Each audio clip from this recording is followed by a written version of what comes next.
Hi hello வணக்கம். இப்போ ஒரு வீடியோ பார்க்கலாம். என்ன வீடியோனா, நான் வந்து ஆல்ரெடி வந்து யூடியூப்பில் எனக்கு வந்து பேமெண்ட் வந்துருச்சுன்னு ஒரு வீடியோ போட்டேன். அதை பார்த்துட்டு நிறைய பேர் நிறைய டவுட் கேட்டிருக்கீங்க. அப்புறம் நிறைய பேர் வாழ்த்தும் சொல்லியிருக்கீங்க. உங்கள் எல்லாருக்குமே ரொம்ப ரொம்ப ரொம்ப நன்றி. இப்போ நீங்கள் கேட்ட டவுட்டுக்கெல்லாம் ஒன்று ஒன்றா நான் வந்து ஆன்சர் சொல்கிறேன். ஃபஸ்ட்டு கொஸ்டின் வந்து அனீஸுங்கிறவங்க கேட்டிருக்காங்க, வாட்ச் ஹவர்ஸ் எப்படி கொண்டு வரணும்க்கா அப்படின்னு. வாட்ச் ஹவர்ஸ் வந்து ஆரம்பத்தில் ரொம்பவே யாருக்குமே தெரியாது தான். வாட்ச் ஹவர்ஸ்னு ஒன்றெல்லாம் இருக்கான்னு நம்ம வந்து வீடியோ போட்டுக்கிட்டுருப்போம். அது எப்படி போகுது என்னாலும் நமக்கு யாருக்குமே தெரியாது. போக போக உங்களுக்கு சப்ஸ்கிரைபர் ஏறுற மாதிரியே வாட்ச் ஹவர்ஸும் அவங்க கவுண்ட் பண்ணிக்கிட்டே இருப்பாங்க யூடியூப்லேருந்து. உங்களோட வீடியோவை எத்தனை மணி நேரம் ஆடியன்ஸ் வந்து பார்த்துருக்காங்க அப்படிங்கிறதான் வாட்ச் ஹவர்ஸு. 4000 மணி நேரம் உங்களோட வீடியோவை வியூஸ் போயிருக்கணும். அதாவது 4000 மணி நேரம் வந்து நம்ம வீடியோ ஓடி இருக்கணும். அதான் 4000 மணி நேரம் வாட்ச் ஹவர்ஸு. டோட்டலாக மொத்தமாக நீங்கள் போட்ட வீடியோ 4000 மணி நேரம் தாண்டிடுச்சுனாக்கா வாட்ச் ஹவர்ஸ் கம்ப்ளீட் ஆகிடுச்சின்னு அர்த்தம். அப்புறம் வந்து இன்னொருத்தவங்க 1000 சப்ஸ்கிரைபர் வந்துட்டால் போதுமா, வாட்ச் ஹவர்ஸும் அதோடய வந்துருமா அப்படின்னு கேட்டிருக்காங்க. அப்படி கிடையாது. 1000 வாட்ச் ஹவர்ஸ் கொண்டு வரது ரொம்பவே ஈஸி. ஃபஸ்ட்டு கொஞ்சம் கஷ்டமாக இருந்தாலும் போக போக உங்கள் வீடியோ பார்க்க 1000 சப்ஸ்கிரைபருங்கிறது ஈஸியாக கிடச்சிரும். ஆனால் அந்த 4000 வாட்ச் ஹவர்ஸ் வந்து 1000 சப்ஸ்கிரைபர் மட்டும் பார்த்தாலே உங்களால் 4000 வாட்ச் ஹவர்ஸை கொண்டு வரவே முடியாது. அதனால் நீங்கள் போக போக போக நிறைய சப்ஸ்கிரைபர் வந்து அவங்க எல்லோரும் பார்க்க எனக்கு வந்து எப்படின்னா 33,000 அதாவது 33,000 சப்ஸ்கிரைபர் வந்த பிறகு தான் வாட்ச் ஹவர்ஸே கொண்டு வர முடிஞ்சுது. சில பேருக்கு சீக்கிரமே வந்துடும். சீக்கிரம்னாலும் எப்படியும் ஒரு 5000 10,000 வரணும். அதுக்கு முன்னாடி வர்றது ரொம்பவே கஷ்டம். 5000 சப்ஸ்கிரைபராவது இருக்கணும். அப்போ தான் வந்து உங்களால் கொண்டு வர முடியும். உடனே நீங்கள் சேனல் ஆரம்பித்த உடனே அவசரப்படாதீங்க. கொஞ்சம் கொஞ்சமாக உங்கள் எப்படியும் 1 வருஷம் 2 வருஷம் போகும். சில பேருக்கு மட்டும்தான் சீக்கிரம் கிளிக் ஆகிடும். எப்படின்னா அவங்க சில நல்லா தேர்ந்தெடுத்த வீடியோவாக கேமராமேன் வச்சு அதுக்காகவே போடுவாங்க. அந்த மாதிரி இருக்கிறப்ப வேணால் இது சாத்தியம். அப்புறம் வந்து இன்னொருத்தவங்க கேட்டிருக்காங்க, மானிட்டேஷன் அப்ளை பண்ணிட்டால் லைவ் போட்டாலும் அதுக்கும் அமௌண்ட் கிடைக்குமான்னு கேட்டிருக்காங்க. கண்டிப்பாக கிடைக்கும். லைவுக்கும் அமௌண்ட் கிடைக்கும். உங்களுக்கு எவ்வளோ பேர் பார்க்குறாங்க என்னங்கிறத பொறுத்து அதுக்கும் போடுவாங்க. ஆனால் வீடியோக்கெல்லாம் போகிற அளவுக்கு அமௌண்ட் கிடைக்காது. கொஞ்சம் கம்மியாக தான் கிடைக்கும். இருந்தாலும் அதுக்கும் அமௌண்ட் உண்டு. கண்டிப்பாக நீங்கள் லைவ் போடலாம். போட்டால் அதுக்கும் அமௌண்ட் உண்டு. அப்புறம் வந்து இன்னொருத்தவங்க கேட்டிருக்காங்க, ரீயூஸ்டு கண்டென்ட்னா என்னக்கான்னு கேட்டிருக்காங்க. இப்போ ரீயூஸ்டு கண்டென்ட்னா நம்ம வந்து வீடியோ வந்து அடுத்தவங்க வீடியோ எடுத்து போடுறது ஒன்று, இன்னொன்று வந்து அதர் இதுலேருந்து போடுறது. அது இப்போ வந்து ஷேர் ஷாட்டு அந்த மாதிரி நிறைய இது இருக்குல்ல, அதுலேருந்து அதில் உள்ள வீடியோ தூக்கி நீங்கள் அப்படியே இதில் போட்டிங்கன்னா அது வேறு ஒருத்தவங்க வீடியோ வேறு இதோட வீடியோங்கிறதுனால அது ரீயூஸ்டு கண்டென்ட்டு வரும். அது வந்து ஆரம்பத்தில் சில பேர் தெரியாமல் போட்டிருப்பாங்க. அப்படி 1 2 போட்டால் கூட பரவாயில்ல. நீங்கள் மானிட்டேஷன் அப்ளை பண்ணுற டைம்லலாம் கண்டிப்பாக அடுத்தவங்க வீடியோ எடுத்து போடாதீங்க. போட்டிங்கன்னா அதனாலே உங்கள் சேனலுக்கு ப்ராப்ளம் வரும். மானிட்டேஷன் கேன்சல் ஆகிடும். அதனால் அந்த ரீயூஸ்டு கண்டென்ட்டை மட்டும் கொஞ்சம் பார்த்து உங்களோட ஓன் வீடியோவாக போடுங்க. சீக்கிரமாக கிடச்சிரும். அடுத்த கொஸ்டின் என்னென்னு பார்க்கலாம். வந்து முக்கியமான கொஸ்டினு, லைவ் போடுவது எப்படி? லைவ் போட்டால் எப்படி வந்து நான் ஒருத்தவங்க கேட்டிருக்காங்க, லைவ் போடுவது எப்படி? நான் போட்டால் யாருமே பார்க்க மாட்டேங்கிறாங்க அப்படின்னு. அது உண்மை தான். நம்ம லைவ் போடுறது எல்லோரும் பார்க்கணும். அது அவங்க விரும்புகிற மாதிரி இருக்கணும்னா ஒன்று நீங்கள் அவங்களுக்கு பிடிச்ச மாதிரி நீங்கள் உங்களுக்கு ஏற்றுற மாதிரி கொஞ்சம் பேசணும். இல்லைன்னா நான் எப்படி லைவ் போட்டேன்னா என்னோடய மெத்தடை வேறு. நீங்கள் பார்த்துருப்பீங்க. நான் யார்கிட்டையுமே எதுவுமே பேசவே மாட்டேன். கமெண்ட் பாக்ஸை ஆஃப் பண்ணிடுவேன். அந்த நேரத்தில் யாருமே கமெண்ட்டும் பண்ண முடியாது. இந்த மெத்தட்லேயும் லைவ் போடலாம். நான் சமைக்கும்போது கிச்சனில் தான் லைவ் போடுவேன். கிச்சனில் வந்து நான் என்ன சமைக்கிறேனோ அங்கே கேமராவை ஒரு மூலையில் வச்சுருவேன். வச்சுட்டு நான் சமைச்சிட்டு இருப்பேன். நான் சமைக்கும்போது எங்கள் வீட்டில் நாங்கள் என்ன பேசிக்கிறோமோ அதெல்லாம் அப்படியே போயிட்டு தான் இருக்கும். ஆனால் அதையும் நிறைய பேர் விரும்பி பார்ப்பாங்க. நம்ம வந்து விதவிதமாக சமைக்கிறத ஆர்வமாக பார்ப்பாங்க. அப்போ வந்து அந்த டைம் வந்து ஓடிக்கிட்டே இருக்கும். அதுலேயே எனக்கு வந்து கிட்டத்தட்ட 50,000 பேர் அந்த மாதிரியெல்லாம் கூட லைவில் பார்த்துருக்காங்க. அவ்வளோ வியூஸ் போயிருக்கும். 50,000 அந்த மாதிரியெல்லாம் கூட போயிருக்கு. அதனால் லைவ் வந்து அந்த மாதிரி இன்ட்ரெஸ்ட்டாகவும் போடலாம். இல்லை நிறைய பேர் நேராக உட்காந்து பேசிகிட்டு இருக்காங்க அவங்க கூட.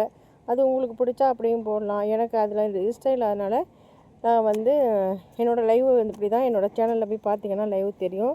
என்னோடய கிச்சனில் தான் என்னோடய லைவ் வரும். அதே மெத்தட்லேயும் போடுங்க. ஈஸியாகவும் வாட்ச் ஹவர்ஸ் கொண்டு வந்துடலாம். நான் அதை போட்ட பிறகு தான் எனக்கு வாட்ச் ஹவர்ஸ் கிடச்சிது. அது வரைக்கும் என்னால் கொண்டு வர முடியல. இந்த லைவ் நான் எப்போ போட ஆரம்பித்தேனோ அதுக்கு பிறகு தான் வாட்ச் ஹவர்ஸ் கிடச்சிது. இந்த மெத்தடை நீங்களும் ஃபாலோ பண்ணிக்கலாம்.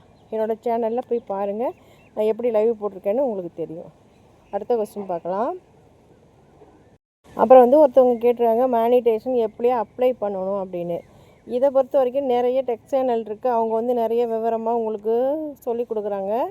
நானே வந்து அந்த மாதிரி ஒரு சேனலை பார்த்து தான் நான் வந்து அப்ளை பண்ணினேன். அந்த மாதிரி நிறைய சேனல் வந்து அதுக்காகவே வீடியோ போட்டுட்ருக்காங்க, அதை பற்றி ஃபுல்லாக ஆராய்ஞ்சு. ஆனால் நான் எனக்கு தெரிஞ்ச வரைக்கும் சொல்கிறேன் எப்படி அப்ளை பண்ணணும் அப்படின்னு.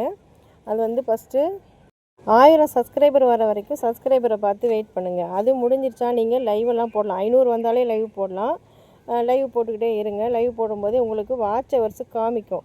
எங்கே காமிக்கும்னா ஒய்டி ஸ்டூடியோவில் காமிக்கும். ஒய்டி ஸ்டூடியோன்னு ஒரு ஆப்ஷன் இருக்குது, அங்கே போய் பாருங்கள் காமிக்கும். அங்கே வந்து எவ்வளோ மணி நேரம் உங்களுக்கு வந்து இது வரைக்கும் போயிருக்குன்னு. 3000 மணி நேரம் ஆன உடனே நீங்கள் வந்து அப்ளை பண்ண ஆரம்பிச்சிடலாம். உங்களுக்கு அவங்களே கொடுப்பாங்க. 3000 ஆனோடனே அங்கே ஒய்டி ஸ்டூடியோவில் அந்த காலம்லாம் அங்கேயே வரும், நீங்கள் எப்படி அப்ளை பண்ணணும் என்னன்னு. அப்புறம் வந்து குரோமில் போய் பார்த்தீங்கன்னா உங்களோட சேனல் அங்கே இருக்கும். அங்கே போயிட்டு தான் நீங்கள் அப்ளை பண்ணணும். அது மாதிரி அப்ளை பண்ணிவிட்டு அது வெயிட் பண்ணுங்கள். 4000 வாட்ச் ஹவர்ஸ் வர்றப்போ உங்களுக்கு இந்த அப்ளை பண்ணதும் கம்ப்ளீட் ஆகிடும். நிறைய கேட்பாங்க, ஆனால் ஒன்றே ஒன்று கிடையாது. உங்களோட photo, ID card, address, bank passbook, அப்புறம் வந்து பேன் கார்டுலேயும் ஆதார் கார்டுலேயும் ஒரே மாதிரி அட்ரஸ் இருக்கணும். இது எல்லாமே கேட்பாங்க. இது எல்லாத்தையுமே நீங்கள் கரெக்டாக ஃபஸ்ட்டே பண்ணி வச்சுக்கோங்க. அதே மாதிரி பேங்க்கில் ஒரு கோடு கேட்பாங்க. இது வந்து வெளிநாட்டு அமௌண்ட் தான் நமக்கு சேலரியாக வரும், அதனால் வந்து அதுக்கு ஒரு கோடு கேட்பாங்க. அதுவும் நீங்கள் பேங்க்கில் போய் வாங்கி வச்சுக்கணும். அதாவது உங்களுக்கு ஃபஸ்ட்டு அக்கௌண்ட் ஓப்பன் பண்ணிக்கோங்க. அக்கௌண்ட் எடுத்துகிட்டு போயிட்டு பேங்க்லேயே இந்த மாதிரி எனக்கு இது மாதிரி யூடியூப்லேருந்து எனக்கு சேலரி வரும், வெளிநாட்டு சம்பளம்னு சொன்னீங்கனாலே அதுக்கு என்ன கோடுன்னு அவங்களே எழுதி கொடுத்துருவாங்க. அதை நீங்கள் வாங்கிட்டு வந்து வச்சுக்கோங்க. நீங்கள் அப்ளை பண்ண பிறகு ஒன்று ஒன்றா கேட்டுட்ருப்பாங்க வந்து யூடியூப்லேருந்து. அவங்க என்னெல்லாம் கேட்குறாங்களோ அது ஃபோட்டோ எல்லாமே உங்களுக்கு வெரிஃபிகேஷன் வர ஒன்றா நீங்கள் கம்ப்ளீட் பண்ணிகிட்டே வரும்போது இந்த கோடும் ஒரு டைமில் கேட்பாங்க. அப்போ இந்த கோடையும் நீங்கள் அதில் பேங்க்கில் வாங்கின கோடுனால அதில் வந்து பதிவு பண்ணணும். அதே மாதிரி உங்கள் அட்ரஸுக்கு ஒரு பின்கோடு வரும், நீங்கள் அட்ரஸ் வெரிஃபிகேஷனுக்காக அந்த பின்கோடையும் எடுத்து நீங்கள் அதில் அட்டாச் பண்ணணும். இது எல்லாமே முடிஞ்சு வர்றப்போ கம்ப்ளீட்டாக உங்களோட இது முடிஞ்சிருச்சுன்னா அவங்களே கொடுத்துருவாங்க. உங்கள் வேலிடேஷன் கம்ப்ளீட் ஆகிடுச்சுன்னா அதுக்கு பிறகு டாலர் ஏற ஆரம்பிக்கும்.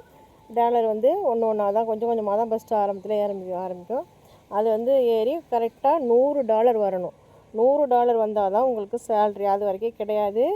$100 என்றைக்கு கம்ப்ளீட் ஆகுதோ அதனால் நீங்கள் குறைஞ்சபட்சம் யூடியூப்பில் சம்பளம்னா 8000க்கு கீழே இல்லாமல் வாங்கலாம். 8000க்கு கீழே சம்பளம் கிடையாது. ஏன்னா $1 வந்து 87 ரூபா சம்திங் வரும். அப்போ வந்து $100 வரப்போ 8700 கிட்டத்தட்ட அந்த மாதிரி வரும். அதனால் நீங்கள் அதுக்கு கீழே சம்பளம் வாங்க முடியாது. ஃபஸ்ட்டு எவ்வளோ சம்பளம் வாங்கினாலும் 8000க்கு மேலே தான் வரும். ஆனால் அது $100 கம்ப்ளீட் ஆகணும். அது 3 மாதம் ஆகுதோ, சில பேர் 1 மாதத்துலேயே உங்களோட வீடியோ நல்லா லாங் வீடியோலாம் ஓடிச்சுன்னா 1 மாதத்துலேயே கூட எடுக்கலாம். எனக்கெல்லாம் வந்து ஒரு 3 மாதம் ஆச்சு. 3-4 மாதம் ஆயிட்டு கம்ப்ளீட் ஆகி. அது எனக்கு ஒவ்வொரு டாலராக தான் ஏறிச்சு. $1 $1.5 அவ்வளோதான் ஏறி நான் சம்பளம் எடுக்க அவ்வளோ நாள் ஆகிட்டு ஃபஸ்ட்டு சேல்ரி. இதே மாதிரி நீங்களும் பண்ணுங்கள். ஒரு சிஸ்டர் கேட்டிருக்காங்க, பேங்குக்கு டைரெக்டாக பணம் வந்துடுமா அப்படின்னு. பேங்குக்கு வந்துடும். எனக்கு பேங்க் அக்கௌண்ட்டுக்கே வந்துடுச்சு. நான் ஏடிஎம்மில் தான் காசு எடுத்தேன். நான் பேங்க்லலாம் நேராக போய் எடுக்கலை, ஏடிஎம் கார்டை வச்சே நான் எடுத்துட்டேன். பேங்குக்கு டைரெக்டாக வந்துடும், ஒன்றும் ப்ராப்ளம் கிடையாது. நிறைய கேள்வி கேட்டிருக்கீங்க. அதில் முக்கியமான சில கேள்விகளுக்கெல்லாம் நான் பதில் சொல்லிட்டேன் எனக்கு தெரிஞ்ச வரைக்கும். இது நிறைய பேருக்கு யூஸ்ஃபுல்லாக இருக்கும்னு நினைக்கிறேன். இந்த வீடியோ பாருங்கள். இதே மாதிரியே நீங்கள் வந்து லைவ் போடுங்க, மெயினாக லைவ் போடுங்க, பயப்படாமல் லைவ் போடுங்க. ஆரம்பத்தில் நானும் பயந்தான் தான், இப்போ உங்களுக்கு தைரியம் சொல்கிறேன். போட்டு வாட்ச் ஹவர்ஸ் கொண்டு வாங்க. கொண்டு வந்து வாட்ச் ஹவர்ஸ் 4000 3000 வந்தோடனே நீங்கள் அப்ளை பண்ணிடலாம். 4000 முடிஞ்சதுலேருந்து உங்களுக்கு அமௌண்ட்டு எடுக்க ஆரம்பிக்கலாம். அது வரைக்கும் எவ்வளோ டாலர் ஏறி இருக்குன்னு பார்ப்பாங்க. 4000 வந்தோடனே எல்லாமே கம்ப்ளீட் ஆகிடும். 3000லேருந்தே நீங்கள் அப்ளை பண்ணிட்டு வரணும். எல்லாமே உங்களுக்கு யூடியூப்லேயே உள்ளேயே வரும். நீங்கள் போக போக எதுவும் பயப்பட தேவையில்லை. நீங்கள் ஒரு புள்ளி வச்சிங்கன்னா அடுத்து என்னென்ன அவங்களே கொடுப்பாங்க. அப்படியே பண்ணிகிட்டே போக வேண்டியதான், ஒன்றும் பயம் கிடையாது. இதே மெத்தட்லேயே நீங்களும் செய்யுங்க. என்னோடய வீடியோ பிடிச்சா லைக் பண்ணுங்கள், ஷேர் பண்ணுங்கள், கமெண்ட் பண்ணுங்கள் ஃப்ரெண்ட்ஸ். டாட்டா பாய்.